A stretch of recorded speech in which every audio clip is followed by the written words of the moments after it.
Hello everybody, welcome back to my channel. If you're new here, this is my channel, Shral Things, where I talk about all things health, anxiety related. And I am making yet another video based around the fear of ALS and twitching, just because I feel like it's so important. So many people worry about this, and so I know that there's not many people online making these kinds of videos. So I decided to make another one because who knows, maybe something that I say in this video will get something to click and you'll feel better. So as you know, I have been in the past, I mean, I don't struggle with health anxiety anymore, and I haven't done for 3 years, but when I was really badly, I went down the ALS rabbit hole twice, 2 times. And in fact, the second time, and I always tell my clients this, I was watching my own videos back. I was reassuring myself with my previous self. Like, that's how bad it was. But the first time sort of like really hit me out of nowhere. I had never had twitching before. It wasn't a symptom that I'd ever had. It wasn't like IBS or something that I could relate to, like, oh, I've had this lots of times. It was entirely new. It just, I woke up one day and it was like, boom, there we go. And so I went through it the first time, which was horrendous. It was the darkest days of my life. I genuinely believed that I was dying, and I just can't even, well, you'll know, like, if you've been there, you know that there's no words. There is no words that I could ever articulate that would explain the chaos and the suffering that I went through.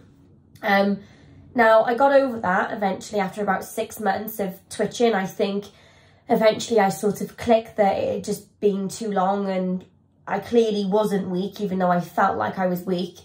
And then about a year after that, I randomly then just developed a tongue twitch, just sort of like, again, out of nowhere. And this time it felt different.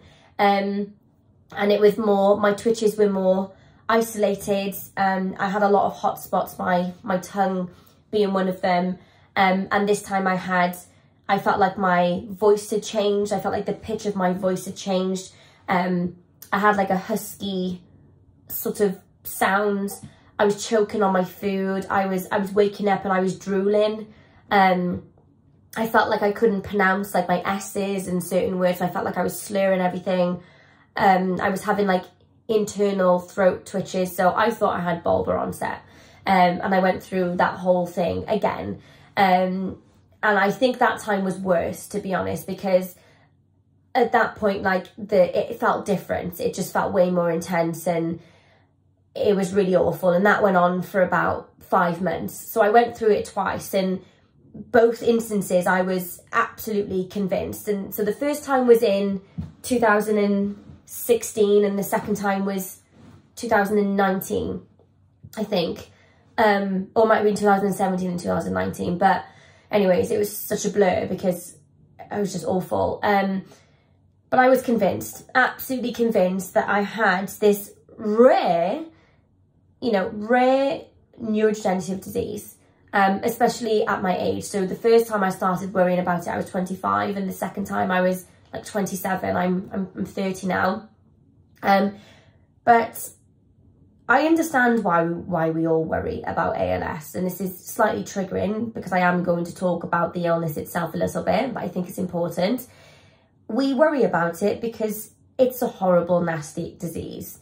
You know, it's up there with one of the worst, okay? And so when we read about it, you can't unsee that. You can't unsee the information that you've read. It's sort of like burned into our brains, and we start to think about how we would feel if that was us and if this is happening to me. So it's a horrible disease, which means that our fear around that is a lot higher than, you know, most things. And so it was debilitating for me, like debilitating to the point where, not to sort of like, again, not to be too triggering, but I had already planned that the fact that I was going to commit suicide. I was like, I'm not going to, you know, disintegrate in that way. Like, I'm going to end it, you know. And I was like researching ways to do that. You know, that's how deep and dark it was. And that's how convinced I was as well. But what I forgot about amongst all of that is, as I said, this disease is very rare, especially in somebody as young as myself, and well, anyone really under the age of like 50. It's very rare. And the way that I like to think about it now, and I always tell my clients this, here's what you need to think. If somebody went to, let's just say somebody had like pain in their breast and they're really worried about breast cancer, and they're like, right, I'm going to go to the breast clinic because I need to get this checked out because I'm really scared. Well, if that woman went to the breast clinic and she gets a mammogram or an ultrasound if she's younger, and she gets the scan done and the consultant says, good news, there's no lump, you're all good. Now what would happen? Well, that woman would think, oh, thank goodness there's no lump. I know I don't have cancer now. I'm going to move on with my life. Now, when we think about ALS, clinical weakness is the lump. So if there's no clinical weakness, there's no lump, which means there is no ALS. There can't be, because it's the main symptom. It's like when we worry about cancer, we're worrying about there being a lump. If there's no lump there, we no longer have it. It's out of the equation, you know. We'd have to look for other reasons why the person's got pain in their boob. We definitely know it's not cancer. And this is why when you go and see a neurologist and you go and you say, I'm twitching here, there and everywhere and my leg feels weak and whatever, they're not alarmed. They're not like, oh my gosh, this sounds something terrible, because they know just by you walking in the room that you don't have clinical weakness. They know that, they can see it. And when they do just a basic neurological exam, they can assess if there's any genuine clinical weakness. So that's not feeling weak. It's not like, oh, my hand feels heavy when I pick this phone up. It's, you can't do it. Motor neurons have been severed. Those connections are gone. Your hand can't do it anymore. The weakness is not there. You can't, the strength is not there. You can't hold this anymore. You know, you can't. And so without that main symptom, the clinical weakness, how could you have ALS? Because what, you've got some twitching and your legs feel like jelly. That's not it. It's not it. And I just want to reiterate that, because I wish that somebody had like grabbed my face when I was going through it and just said to me, Sherelle, you don't have this. Like, you don't. And yeah, it's just, you need to remember that, you know. And I know that sometimes it's almost like it goes in through one ear and out the next with health anxiety.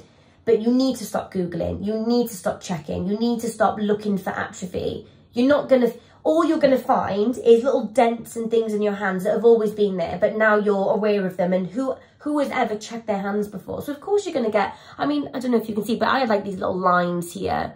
I'm trying to show you. Yeah, like I just got these little lines here. I'm convinced that it was atrophy, like absolutely. Yeah, these here. I mean, when I say those traumatized me, I can never put into words how much I agonized over those little lines, because I was having all twitching by here. And for me, that was evidence that my muscle was wasting. And it wasn't. Obviously, I know that now. But stop Googling it. Stop going on the forums. Don't read the ALS forums. Don't read the stories. Don't check your hands and take videos of the backs of your legs and do all of these strength exercises, because all it's doing, yes, you feel like you're satisfied when you can still do your 10 push-ups, but you're reinforcing the fear every single day. How can you possibly stop worrying about something when you're checking for it every day? You can't. You can't, because every day you're thinking about it again. ALS, ALS, ALS, ALS. Every time you check, every time you seek reassurance, every time you go into Google, it's not going to make you feel better. Trust me. Not to sound like a health anxiety expert, but at this point, I feel like I am. I've studied and researched this so much. I know what works and what doesn't work. Don't do the safety behaviours. It's not going to make you feel better. Sit with the uncomfortable feelings instead, because those will resolve if you let them. They will resolve if you let them. That, I promise. And I say this to my clients all the time. In fact, the first thing I do with my clients is I'm shutting those safety behaviours down, like straight away. You know, because it's key, because you won't get better if you're still doing those things. You can't, you literally can't.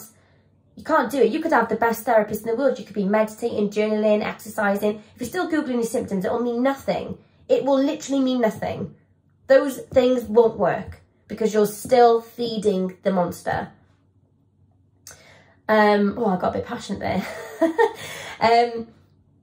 But yeah, you've got to stop, guys. Like, take it from me, please. just sit with these uncomfortable feelings, and don't get me, that's hard. Like what I'm asking you to do here is really difficult, and I appreciate that. But it's the only way out. It is the only way out. And I would fight anyone that would tell you anything different, genuinely, really.